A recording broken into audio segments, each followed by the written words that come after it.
వాల్మీకిలను ST జాబితాలో చేర్చాలని అసెంబ్లీలో తీర్మానం చేసి ప్రధాని మోదీతో ఆమోదింపజేయాలని వాల్మీకిలు డిమాండ్ చేశారు.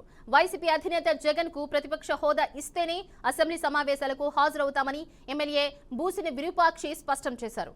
ఆంధ్రాలో వాల్మీకులు చాలా మంది ఉన్నారన్నారు. వాల్మీకులు ఎస్టీ జాబితాలో చేరిస్తే ఎంతో మందికి ఉద్యోగ అవకాశాలు వస్తాయన్నారు. కేంద్రంలో కూటమి ప్రభుత్వం ఉన్న నేపథ్యంలో వాల్మీకిలను ఎస్టీ జాబితాలో చేర్చాలన్నారు. మా ఆంధ్రరాష్ట్ర ఎందుకంటే మా ఎంపీలు రాజ్యసభలు అన్ని మీరు ఉపయోగించుకుంటున్నారు.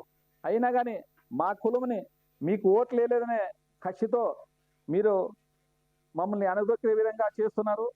ఎందుకంటే మొన్ననే మన కాశ్మీర్లోన మా వాల్మీకులు అడుక్కోకుండా కానీ మీరు ఎస్టీ జాబితాలో చేర్చే విధంగా మన పేపర్ స్టేట్మెంట్లు విన్నాము, వీడియోలో చూసినాము. మీరు పెద్దవాళ్ళు, ఇప్పుడు రాజకీయంలోన తలపడిన వాళ్ళు, మీరు వయసులోనే పెద్దవాళ్ళు, మీరు ఖచ్చితంగా ఇది మా వాల్మీకుల్ని ఎస్టీ జాబితాలో చేస్తే కలకాలం ఇప్పుడున్న వాళ్ళు రేపు ఉండరు. మనం ఎప్పుడైనా కానీ పోయే వాళ్ళమే.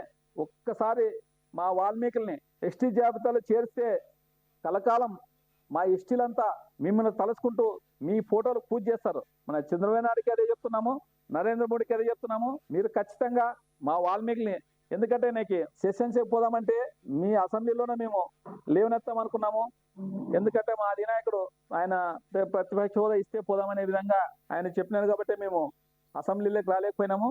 మా వాల్మీకి మిత్రులందరికీ ఒకటే చెప్తున్నాను, మనం ఎప్పుడు మీకోసమే వాల్మీకుల కోసం పోరాడతాం. ఎందుకంటే నాకు తెలిసినప్పటి నుంచి నేను చాలా పోరాటం చేస్తున్నాము, తిరుగుతున్నాము. ఢిల్లీకి పోయి వచ్చినాము, ఢిల్లీకి తిరిగినాము చాలా సార్లు. అదేవిధంగా మన కర్నూలు జిల్లాలో కానీ ఎన్నోసార్లు మీటింగ్లు పెట్టుకున్నాము.